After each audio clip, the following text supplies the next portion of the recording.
देश के रण की खत्म हुई बारी, अब 2024 की बड़ी तैयारी।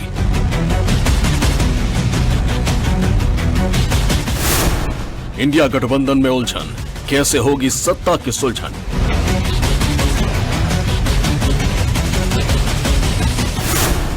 विधानसभा चुनाव से मिली शिक्षा, कैसे पूरी होगी लोकसभा की परीक्षा।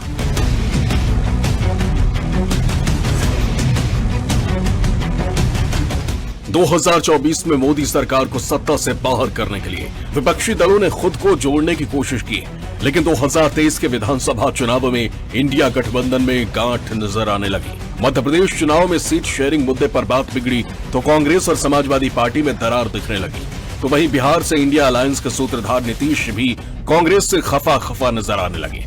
और अब विधानसभा चुनाव खत्म होने के बाद 2024 के लिए विपक्षी गठबंधन की एकता पर फिर सवाल उठने लगे।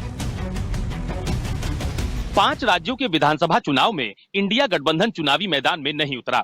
राज्यों में बीजेपी के खिलाफ बड़ी पार्टियां ही मुखर रहीं और कांग्रेस भी 5 राज्यों के विधानसभा चुनाव के दौरान अपनी राजनीति को धार देने में जुटी रही। लेकिन अब जैसे जैसे विधानसभा चुनाव की सरगर्मियां धीमी पड़ रही हैं और लोकसभा चुनाव की तैयारियां जोर पकड़ रही हैं, तो अब सबकी निगाहें इंडिया गठबंधन की रार पर टिकी हुई है। बीजेपी भी इंडिया गठबंधन के बीच पड़ रही दरार के बड़े होने का इंतजार कर रही है। 5 राज्यों के चुनाव निपटने से पहले ही लोकसभा चुनाव के लिए दांवपेच शुरू हो गए। विपक्षी गठबंधन इंडिया में क्षेत्रीय दलों ने लामबंदी की कवायद शुरू कर दी। इसी कड़ी में समाजवादी अध्यक्ष अखिलेश यादव रविवार शाम 2 दिवसीय दौरे पर चेन्नई पहुंच गए, जहां अखिलेश यादव ने पूर्व प्रधानमंत्री वीपी सिंह के प्रतिमा अनावरण समारोह में हिस्सा लिया और इस दौरान डीएमके नेता और तमिलनाडु के सीएम एमके स्टैलिन से खास मुलाकात भी की। अखिलेश और स्टैलिन की मुलाकात के कांग्रेस विरोधी सियासी मायने भी निकाले जा रहे हैं और इसके पीछे बड़ी वजह यह है कि एमके स्टैलिन ने अखिलेश यादव को तो बुलाया, लेकिन कांग्रेस पार्टी को इस कार्यक्रम से दूर रखा, जबकि कांग्रेस तमिलनाडु में उनकी सहयोगी पार्टी है। इतना ही नहीं, खबर यह भी है कि अगले महीने अखिलेश पश्चिम बंगाल के सीएम ममता बनर्जी से भी मुलाकात कर सकते हैं। क्षेत्रीय दलों पर फोकस अखिलेश यादव की ताजा रणनीति ने कांग्रेस और बीजेपी को अपनी अपनी मंशा के लिहाज से सजग कर दिया। गठबंधन में बढ़ती रार भले ही जगजाहिर हो रही हो, लेकिन गठबंधन की एकता पर फिलहाल सभी विपक्षी पार्टियां खुद को मजबूत दिखाना चाह रही। समाजवादी पार्टी पूरे देश में जाति जनगणना की मांग को दोहराती रहेगी। पिछड़ों को हक, अधिकार, आरक्षण कैसे मिले, कैसे सुरक्षित रहे, इसकी लड़ाई लड़ती रहेगी।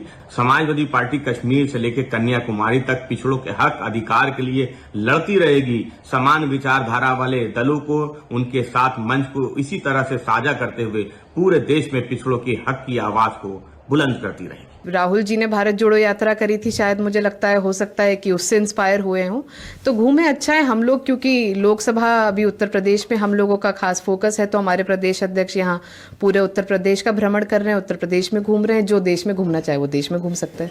यहाँ पे कोई एनडीए जैसा या बीजेपी जैसा यहाँ पे काम करने का कोई कल्चर नहीं है कि जो ऊपर से आदेश आ गया सब बस वही एक छड़ी लेकर कोई खड़ा हो जाएगा और सब उसकी बात मानेंगे। सब स्वतंत्र है, लेकिन इंडिया गठबंधन में हम लोग साथ में हैं। बाकी जिसको जिससे बात करनी है उसकी पूरी स्वतंत्रता सबके पास है। अखिलेश यादव की इस रणनीति को कांग्रेस और समाजवादी पार्टी भले ही गठबंधन के हक का साबित करने में जुटी हो, लेकिन क्षेत्रीय दलों से समाजवादी विचारधारा के नजदीकियों को राजनीतिक जानकार अलग अलग नजरिए से देखते हैं और इसमें भी बड़ा सवाल कांग्रेस पर ही खड़ा हो रहा है। समाजवादी विचारधारा के जितने दल हैं और ज्यादातर रीजनल पार्टियां वो सब गैर कांग्रेसवाद के नाम पे एकजुट होती रही हैं और लंबे समय तक गैर कांग्रेसवाद के नारे के साथ ही ये पूरा काम चलता रहा है। अभी भी इंडिया गठबंधन का जो सिलसिला है, इसमें अगर आप देखें तो एक पैरेलल एक धारा और बह रही है। वो धारा यही है जो थर्ड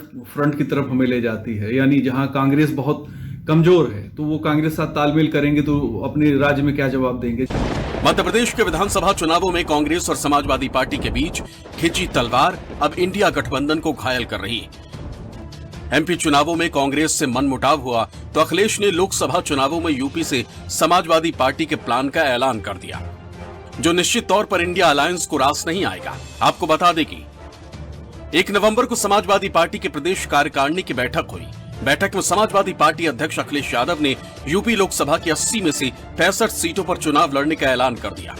समाजवादी पार्टी ने यूपी की 80 में से 15 सीटें गठबंधन के लिए रखने का फैसला किया है। अखिलेश यादव ने बैठक में साफ कर दिया कि दूसरे दलों से गठबंधन होने पर भी पार्टी अकेले 65 सीटों पर चुनाव लड़ेगी। साथ ही बैठक में अखिलेश यादव ने बूथ स्तर पर संगठन को मजबूत करने की बात की। तय हुआ कि एक भी बूथ की मतदाता सूची में मनमाने ढंग से न तो नाम काटे जा सके और न फर्जी नाम जुड़ सके। बैठक में हर कार्यकारिणी सदस्य को एक विधानसभा क्षेत्र में संगठन को मजबूत करने की जिम्मेदारी भी सौंपी गई। एमपी चुनाव में सीट शेयरिंग में बात नहीं बनने के बाद से अखिलेश लगातार कांग्रेस पर हमलावर हैं। नौबत यहां तक पहुंच चुकी है कि अखिलेश बीजेपी को मात देने का दम भर रहे हैं, लेकिन बीजेपी और कांग्रेस को तुलना करने से भी नहीं चूक रहे।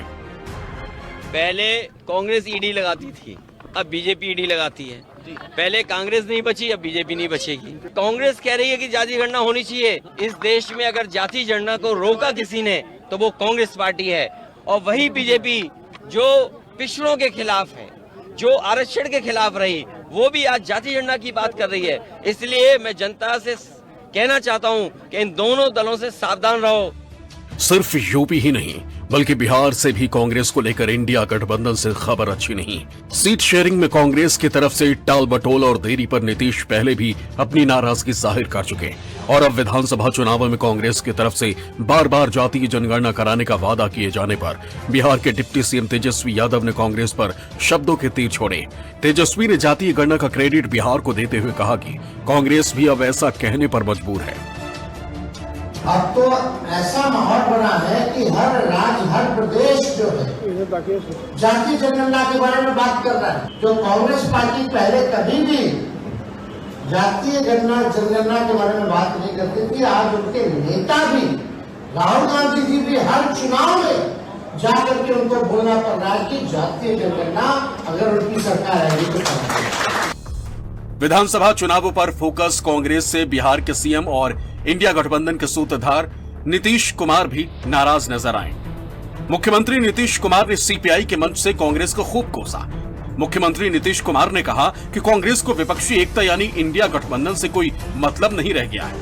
कांग्रेस की वजह से गठबंधन को लेकर कोई काम नहीं हो रहा है, क्योंकि कांग्रेस देश के 5 राज्यों में होने वाले चुनावों में व्यस्त है। अभी तो काम ज्यादा नहीं हो रहा, अभी 5 जगह विधानसभा का चुनाव है, तो ये कांग्रेस पार्टी तो उसी में ज्यादा इंटरेस्टेड है।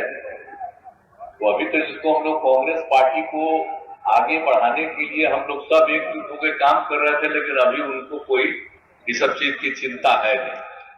अभी तो लगे हुए हैं 5 राज्य के चुनाव, इसलिए 5 राज्य का चुनाव होगा, उसके बाद अपने सबको बुलावेंगे। आजकल कभी कोई चर्चा नहीं हो रही। दरअसल कांग्रेस से नीतीश की नाराजगी की अपनी वजह, इसमें कोई दो राय नहीं है कि मुख्यमंत्री नीतीश कुमार की कोशिशों का ही नतीजा है कि आज सभी विपक्ष की पार्टियां एक मंच पर दिखाई दे रही। नीतीश कुमार को भी इंडिया गठबंधन से काफी उम्मीदें थी। नीतीश कुमार और उनकी पार्टी को लगता था कि नीतीश कुमार को गठबंधन के अंदर बड़ा पद मिलेगा, जो आज तक नहीं हुआ। इंडिया अलायंस की पटना में हुई पहली बैठक में लालू यादव ने राहुल गांधी को गठबंधन का दूल्हा घोषित कर दिया, जिसके बाद नीतीश कुमार का पीएम उम्मीदवार बनने का सपना हमेशा के लिए खत्म हो गया। दिल्ली में लालू यादव और राहुल गांधी की मुलाकात के बाद संयोजक बनने का भी सपना टूट गया, क्योंकि फैसला ये हुआ कि गठबंधन के अंदर 4 या 5 संयोजक बनाए जाएंगे। मध्य प्रदेश विधानसभा चुनाव में नीतीश कुमार चाहते थे कि कांग्रेस की तरफ से उन्हें सीट का ऑफर मिलेगा, लेकिन ऐसा भी नहीं हुआ, और उसके बाद मजबूरी में जेडीयू को 10 उम्मीदवारों के नाम की घोषणा करनी पड़ी। मोदी सरकार को चैलेंज देने के लिए इंडिया गठबंधन जुलाई में ही तैयार हो चुका था, लेकिन विधानसभा चुनावों में इन सब के बीच गठबंधन नहीं हो सका। इसके पीछे सबसे बड़ी वजह कांग्रेस की राजनीतिक महत्वाकांक्षा मानी गई। विधानसभा चुनावों में बीजेपी भी लगातार इंडिया गठबंधन पर हमलावर रही, और लगातार प्रधानमंत्री नरेंद्र मोदी हर मंच से इंडिया गठबंधन पर हमला करते रहे। 26 नवंबर को तेलंगाना के तूपरान में पीएम मोदी ने ऐलान किया कि छत्तीसगढ़, मध्य प्रदेश, राजस्थान में इंडिया गठबंधन का सफाया होगा। 25 नवंबर को तेलंगाना के कामारेड्डी से पीएम ने हमला करते हुए कहा कि इंडिया नाम बदल लेने से भ्रष्टाचार, कुशासन का इतिहास नहीं बदलेगा। 20 नवंबर को पाली, राजस्थान में प्रधानमंत्री मोदी ने कहा कि इंडिया गठबंधन को सबक सिखाना जरूरी है। तो वहीं 8 नवंबर को राजस्थान के पाली में मोदी ने आरोप लगाया कि इंडिया गठबंधन के नेता मां बहनों को गंदी बातें बोलते हैं। 14 सितंबर को एमपी के बीना में प्रधानमंत्री ने इंडिया गठबंधन पर सनातन को टारगेट करने का आरोप लगाया। अभी मुझे 3 राज्यों में चुनाव में जाने का मौका मिला, छत्तीसगढ़, मध्य प्रदेश और राजस्थान। तीनों राज्यों में मतदान हो गया है और मैंने तीनों राज्यों में देखा है कि इंडी अलायंस, इंडी गठबंधन साफ हो जाएगी, साफ। वहां की महिलाएं, वहां के किसान, वहां के जवान कांग्रेस पार्टी को जड़ों से उखाड़ फेंकने वाले हैं। विधानसभा चुनावों में इंडिया गठबंधन पर बीजेपी के लगातार हमलावर होने के पीछे बड़ी वजह चुनावी राज्यों में लोकसभा सीटों का समीकरण है। राजस्थान, मध्य प्रदेश, तेलंगाना और छत्तीसगढ़ राज्यों में कुल 82 लोकसभा सीटें हैं, जहां कड़ी टक्कर के साथ दिलचस्प मुकाबला देखने को मिल सकता है। 4 राज्यों की 83 लोकसभा सीटों पर नजर डालें तो यहां केंद्र में मौजूद बीजेपी ने 65 सीटों पर अपना कब्जा किया हुआ, जो कुल सीटों का 79% है। राजस्थान में कुल 25 लोकसभा सीटें हैं, जिनमें से अकेले बीजेपी को 24 सीटें हासिल हैं। बीजेपी को मध्य प्रदेश की कुल 29 लोकसभा सीटों में से 28 सीटें प्राप्त हैं। तेलंगाना में कुल 17 लोकसभा सीटें हैं, जिनमें से फिलहाल बीजेपी के पाले में केवल 4 सीट ही हैं।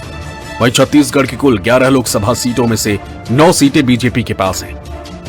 देश की राजनीति में इंडिया गठबंधन का वजूद सामने आने के बाद से एनडीए में भी शंका और आशंका के बादल घुमर रहे हैं। बीजेपी भी इंडिया गठबंधन पर पूरी तरह हमलावर है, लेकिन विपक्षी खेमे में कांग्रेस पार्टी को लेकर मचा घमासान सत्ता पक्ष को थोड़ी राहत भी दे रही है। अब ऐसे में 3 दिसंबर यानी नतीजों की तारीख लोकसभा चुनावों के चाल चरित्र और चेहरे के लिए बड़ा दिन साबित होने वाला है।